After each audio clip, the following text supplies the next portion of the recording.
copyrighted program created by Rio Grande. Los Angeles Police calling all cars. Attention all cars. Broadcast 273 regarding a murder at 9th and Mall Street.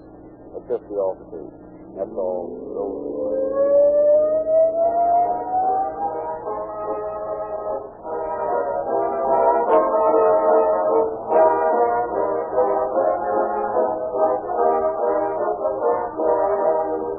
Public enemy number one of the motorist is the treacherous lubricant that promises to protect but doesn't, that pretends to be strong but is actually weak. It's a crime, friends, to put that kind of oil in your crankcase. And believe me, that kind of crime doesn't pay easy. It does pay to use real lube. And here are some of the reasons. You can't break it down with the engine heat of your fastest speed. And, this is especially important in weather such as this, the swift, ready flow of real lube to every part of your motor can't be retarded by even zero temperature. You know what this means. That even though your car has stood in a cold garage or out in the open all night, this pure 100% keratin base oil reaches even the most remote moving part of your motor the instant you step on the starter. Real lube goes to work immediately. And right here I want to say this. If the oil you're using is loafing on the job, put Real Lube to work for you not later than tomorrow morning when you drop around at your neighborhood Rio Grande station for that police car performance Rio Grande Crack, the most highly recommended gasoline sold in the West. The story we have dramatized tonight has been taken from the confidential files of the Los Angeles Police Department. We have therefore asked Captain Russell Smith of the robbery detail to present a foreword to our program.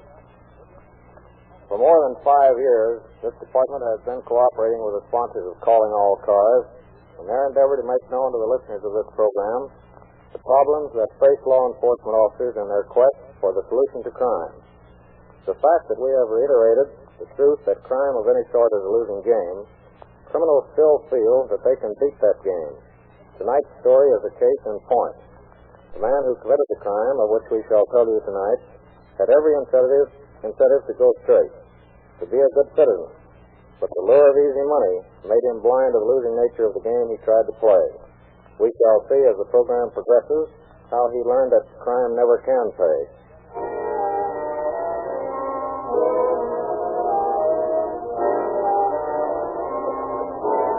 It is nearing the hour of midnight on December 22nd, 1928.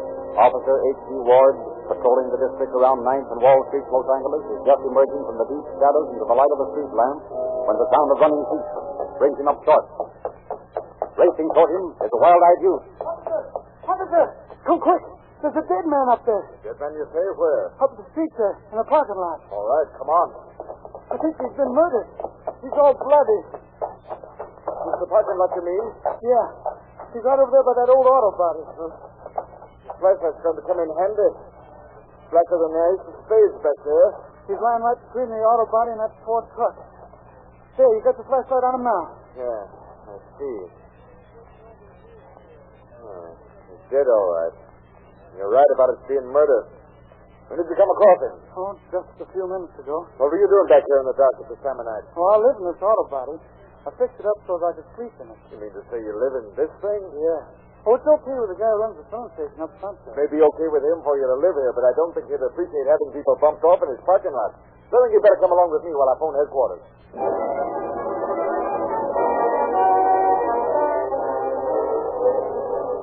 A short time later, Detective Lieutenant L.E. Sanderson and Blaney Matthews, Assistant Chief of Detectives of the District Attorney's Bureau of Investigation, arrive at the scene of the murder. Detectives from the Central Flying Squadron already firing questions at young Parker, the youth who discovered the body, when the two investigators joined the group. I didn't do it, I tell you. Well, you're the one who found him, aren't you? Sure, I found him all right, but I never bumped him off.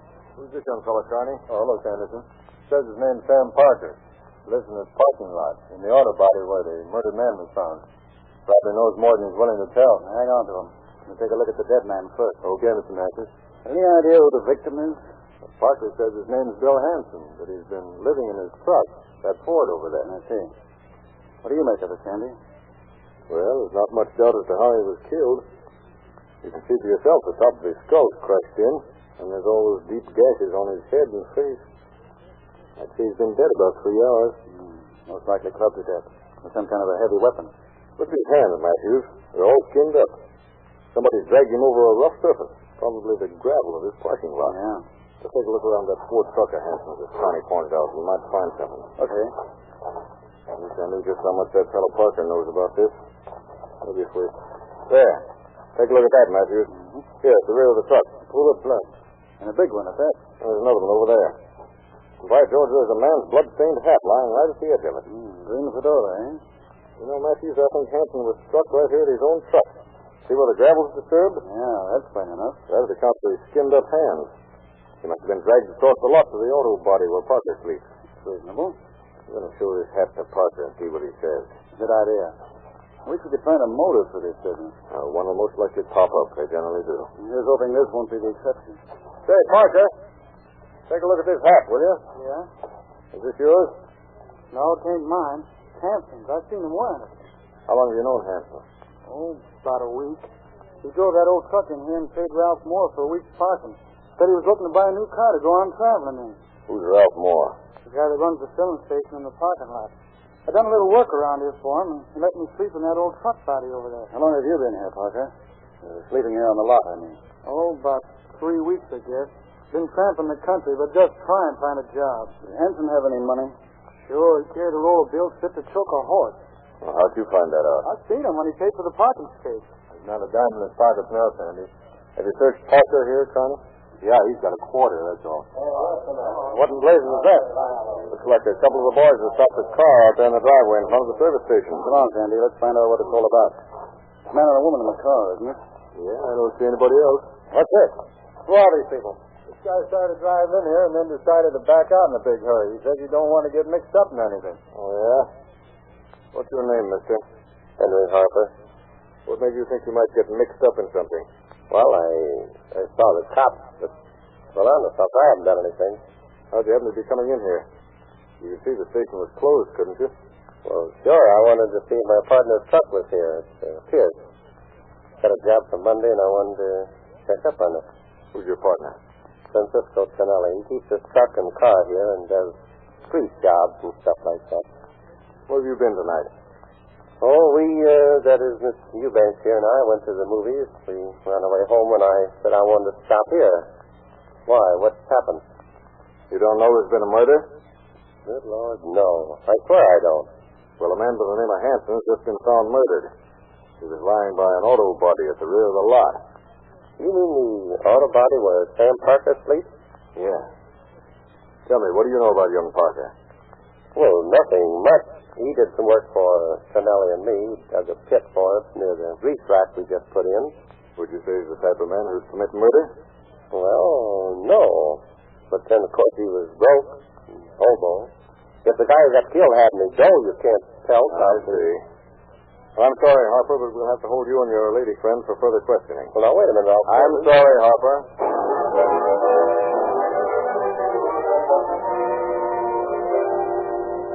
An hour or so later, Laney Matthews and Lieutenant Sanderson are questioning Parker at the Central Homicide Office.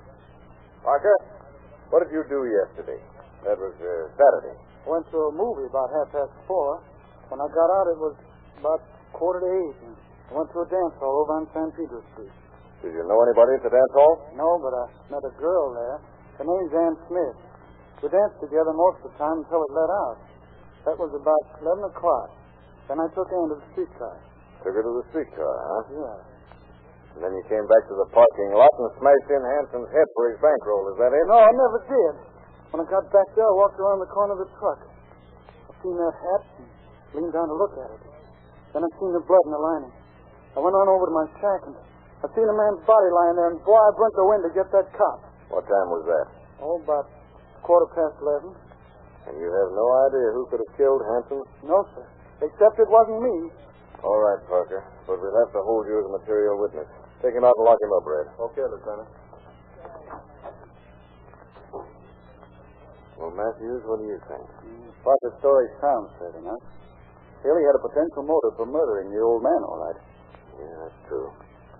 Then, too, even though he only had a quarter on him when he was arrested, he still had time to hide Hanson's bankroll between the time of the killing and when he went out to call the officer.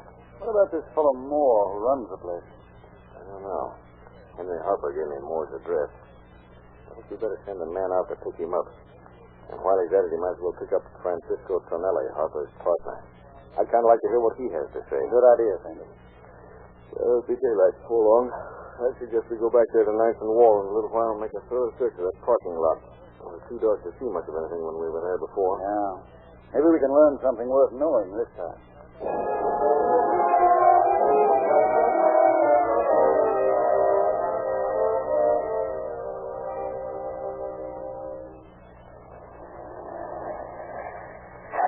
Well, this is it. Yeah. Let's hope we have better luck than we had last night. You want to begin with Hanson's truck? Yeah, We might find something that'll give us a lead to any relatives you might have, if nothing else. You know, it's a funny thing. That man you sent out couldn't locate either Moore or Tonelli. Oh, he'll pick him up sooner or later, I guess. I told him to keep looking. Yeah, here's Hanson's truck. Apparently, he slept in the track there. Yeah. That's where we better look first. We have to. We can... Wait a minute. There's a young fellow unlocking the service station up front. That must be Moore. Let's go on with our work. See what he does. Okay. Wonder who the chap is who just pulled into the lot and met Hudson. I don't know. Look here, Matthews. Here's $12 I just found hidden away in this corner. Maybe Hanson had some more money hidden around. If he has, we'll find it all right. Hey, Sandy. The fellow we just got out of the Hudson. Yeah? He's fooling around that Pierce truck. Pierce truck? Then that must be Tonelli. Harper told me the truck belonged to him. Well, I'll be darned. We sent out a man to pick up two suspects for questioning, and he can't find them. Then the two suspects walked right into our hands. Here comes the young fellow that opened up the service station. I wonder what he's got on his mind. How much longer you guys going to be around here? Who are you? Ralph Moore. I run this station and parking lot. We should hurry and get through. We're staying here till we find out all we want to know. Yeah? I'm always busy on Sunday. Police being here won't help to promote good business. Well, that's just too bad, isn't it? But murder's never good business. Hey, confounded cops always sticking their nose. Charming fellow, isn't he? Yeah. Well, I don't see much of any place else we can look around this truck. A lot of good it did us. That's a fact. We'll take a better find than $12.25 to solve this murder. Not even so much as a clue as to whether or not he had any relatives. Well, let's see if that fellow by the Pierce truck find out whether he's really Tonelli. Okay, by me. Hey. Are you Francisco Tonelli? Sure, that's me, all right. We're from police headquarters. You know about the murder that happened here last night? Sure, I know there was murder. But that's all I know. I see. Well, suppose you begin with yesterday noon and tell us what you did until you went to bed. Sure. Why not? I look after the gas station in the afternoon because Ralph Moore said he wanted to go with old man Hanson to see about a truck. They left a little past noon and come back about at 3 o'clock. Were they alone when they returned there? No. Inez was with them. Who's Inez? That's a girl, a friend of Ralph. Her and Ralph went in the office. I see him take a drink from a bottle. What happened then? Nothing. Inez and Ralph left after that, and I keep on look after the station. Mm-hmm. What time did Ralph get back? Oh, about 5:45. He parked his car alongside the truck. The one Harper and me used. What kind of cars do you and Moore drive? Mine, she's a Hudson. Ralph was the driver, Chevrolet Coupe. All right, go on. I went home about 6 o'clock and I clean up. Then I have a dinner with a friend of mine at restaurant. Then we make to shoot the pool until a little after 8. Where'd you go from the food hall? I went to dance at the Shadow Ballroom on Oak in Washington to see with a girlfriend of mine, Hortense Watson. We left about midnight. I drive her and her mother home. In the Hudson? Yes, sir. Then I went to a little eating joint on Pico Street where I met fella and I have a dinner with him. I went on home from there. And you weren't near this parking lot all evening? No, not. All right. We'll talk to you again later. Come on, Matthews. Let's see what Moore has to say. Well, it's a cinch he can't tell much less than everybody else has. Oh, Moore. Come over here a minute. I want to ask you some questions. Guys can sure get my fellows hair. Fire away. What do you want to know? First, I want you to tell me something about yourself. How old are you and where do you live? Not that it's any of your business, but I'm 24, I'm single, and live at home with my folks. Have you had this job long? Quite a while. Tell us what you did last night. Went out to see a girlfriend of mine last night. Her name's Inez Chapman. Lives with a couple other girls, Ruth Hill, Agnes Hamilton. Hey, they're swell girls, too. Never mind that. What did you do after you got there? Oh, Fooled around. Went out to get something to eat. There were other people there, and I was dirty, so Inez and I drove to my house while I washed and changed clothes. I didn't know anything about the killing this morning. Where's your car? Oh, I haven't got one. Oh, weren't you driving a Chevrolet Coupe yesterday? Yeah. Oh, where is it? Who does it belong to? Oh, well, where I found it. Left it where you found it. Just what do you mean by that? Well, That is, Come on, spill it more. I suppose I might as well come clean. Stole that car on Friday night from a driveway near 54th Street and 2nd Avenue. Used it until 2 o'clock this morning, after I'd taken Inez home. And I drove it back to the place I got it. You drove it to Inez's last night? First time I took a taxi cab. Why? When I started out of the station, the coupe had a flat tire. Went to a garage near here and told the guy to fix it up. And I called a cab and went out to Inez's, picked her up, came back down to the garage. Coupe was fixed up by then, so we took it. All right, Moore. But you might as well make up your mind you're going to stay in jail until we can check your alibi. That goes to your friend Tonelli, too.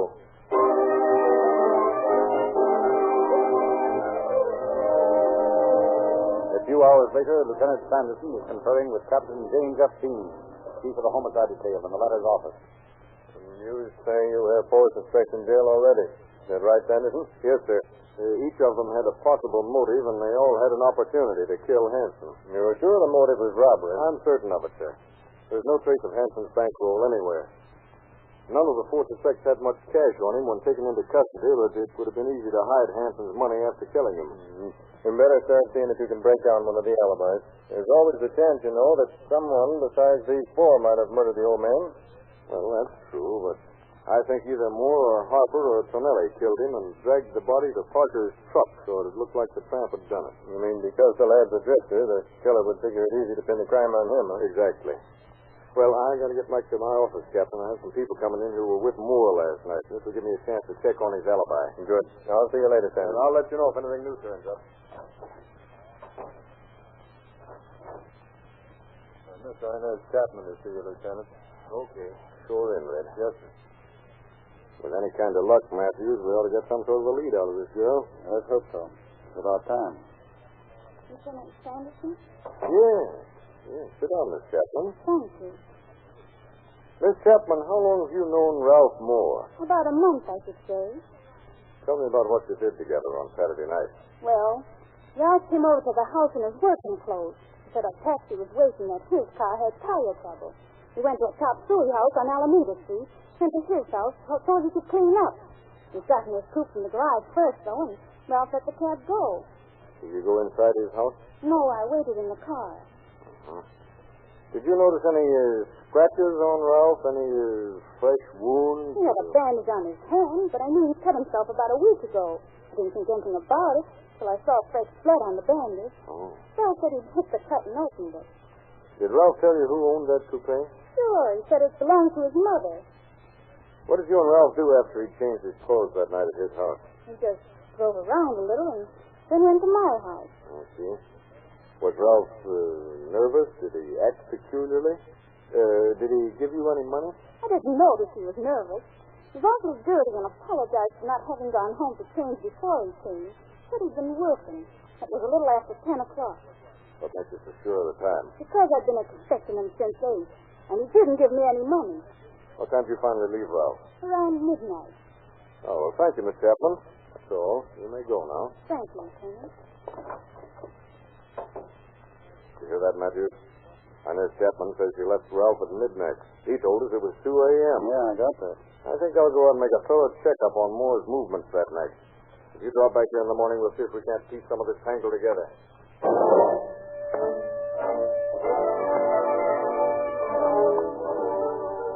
Lieutenant Sanderson checked with the garage man where Moore had his tire repaired and with the cab driver. Both corroborate the statements of Moore and Inez Chapman. And then a startling fact comes to light. Blaney Matthews had just entered the office of Lieutenant Sanderson on the following morning. Any new developments from the Hanson case, Andy? Plenty. It's just been reported to me that the tire tracks we found that ran through that pool of blood strongly resemble those of a tire on Tonelli's Hudson. Did you talk to Tonelli? Well, of course. But he sticks to his original story like a leech. I've checked with the man he had dinner with that night, and he verifies Tonelli's statement. We haven't been able to locate the girl he took to the dance. Looks like we're up against a stone wall, doesn't it? Well, I've got both Parker and Harper waiting outside, and I was just going to call Harper in when you arrived. Think you might get something new by questioning them again? I'm going to try. Send Harper in here, Red. Yes, sir. Well, I wish you luck. How long have I got to stay in jail, Lieutenant? Never mind that. You better come clean, Henry. You came back to the service station to meet your accomplice, didn't you?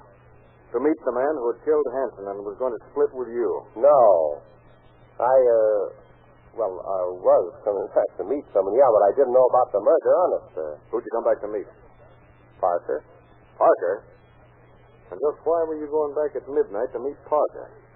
Well, I wanted to get a new axle for the Pierce truck, and I didn't have any money to pay for it, so Parker and I were just, going to steal one. Huh? He said he knew where we might be able to pick one up. That was all, honest. Well, all right. You can get back to your cell. Have him send Parker in here. Yes, sir. Well, if this case doesn't beat anything I've struck so far. Yeah. We seem to be finding out everything but who killed Bill Hanson. That's right. We can't find the murderer, but we've turned up one car theft and two potential robbers. Yeah. You want me, Lieutenant? Yeah. Parker says you and he were going to steal an axle last Saturday night. See what? Yeah. Yeah, that's right. That's what we was going to do. But I didn't speak about it because the murder stopped the deal from going through. Well, there's nothing else you've forgotten, is there, Parker? Huh? No. You know whether Tonelli ever saw Hanson's bankroll? Yeah. Yeah, I remember. He saw it all right. Okay. That's all, Parker.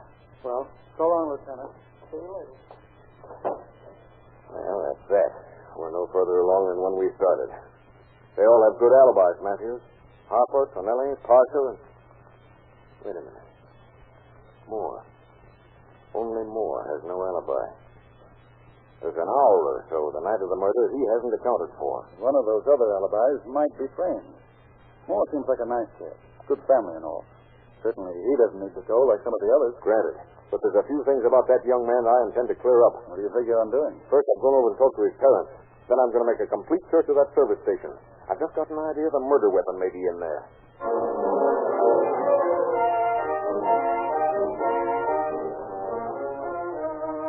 In both instances, Lieutenant Sanderson is rewarded. At the home of Moore's parents, a pair of blood-stained shoes is found. And at the service station, he finds a blood-stained gasoline pump wrench tucked away under some rags in a small cupboard. Back in his office, Sanderson orders Moore to be brought over from the jail so that he may confront him with this new evidence. He and Blaney Matthews are reading the police report on Moore, which has just been submitted. Hasn't a very good report, has he? This report dates back 3 years to 1925. He was arrested in Utah for auto theft. Yeah.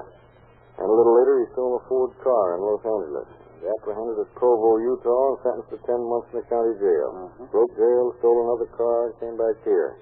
Caught by Los Angeles police and sentenced to federal prison at Leavenworth, Kansas. I see he was released from there on June 26th of this year. Let's see. That's almost 6 months to the day from the night of Hanson's murder. Here's Moore, Lieutenant. Okay. Come on in, Moore. Well? Moore? You murdered Hanson. What are you talking about? I told you before I didn't.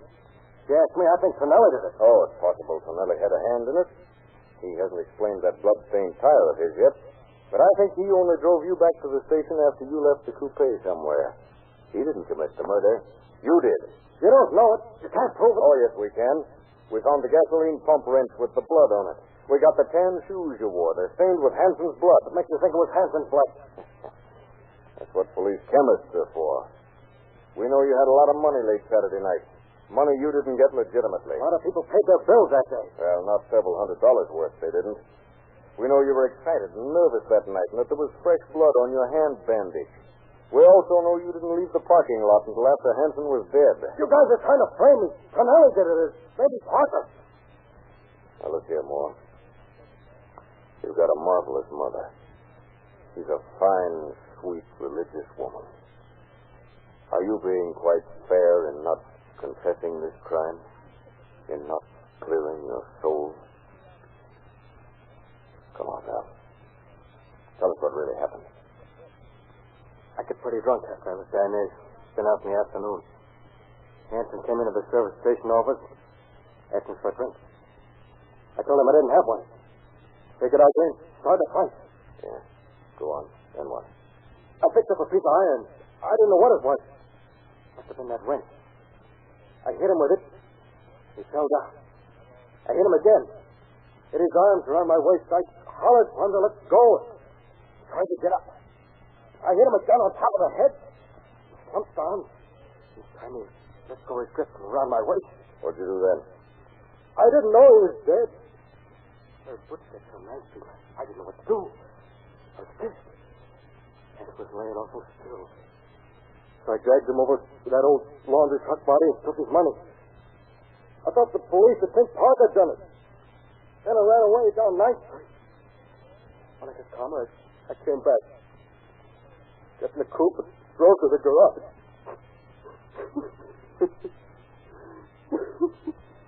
And you'd let Parker go to his death on the gallows just so you'd have some dough to blow in, is that it?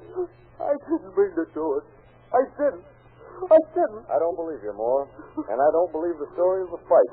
I think you planned out this killing of an old man in your own mind and struck him down without warning. Honestly, I didn't mean to. It was an accident. I wouldn't kill anybody on purpose. Honestly, I wouldn't. And I suppose it was an accident that you took his money, too. Oh, no, Moore, it doesn't add up. Oh, can't you give me another chance? The only chance you're going to get is to sit in a cell from now on. Take him out of here, Dad.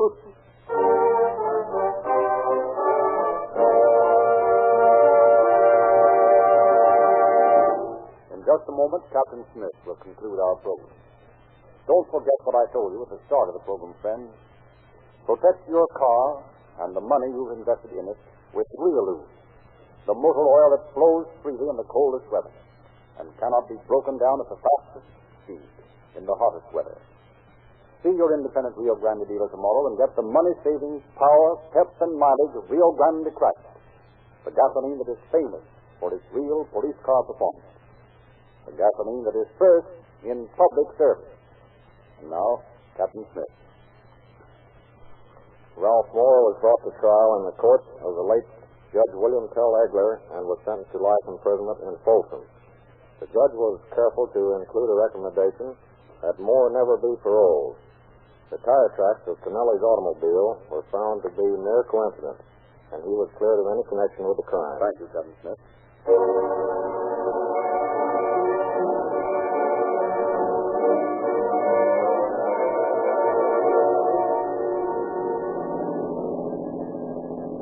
Police calling all cars, attention all cars, cancellation of broadcast 273 regarding a murder.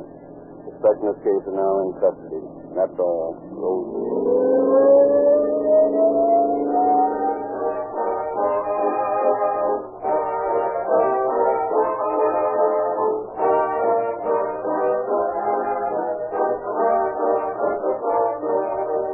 This is your narrator, Frederick Lindsley, bidding you good night for Rio Grande.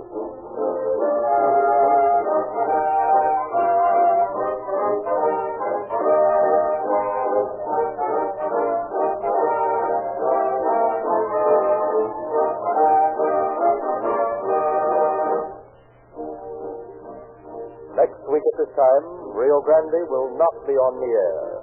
But on the 3rd of March, we'll present The Unconquerable Mrs. Shuttle. This is the Columbia Broadcasting System.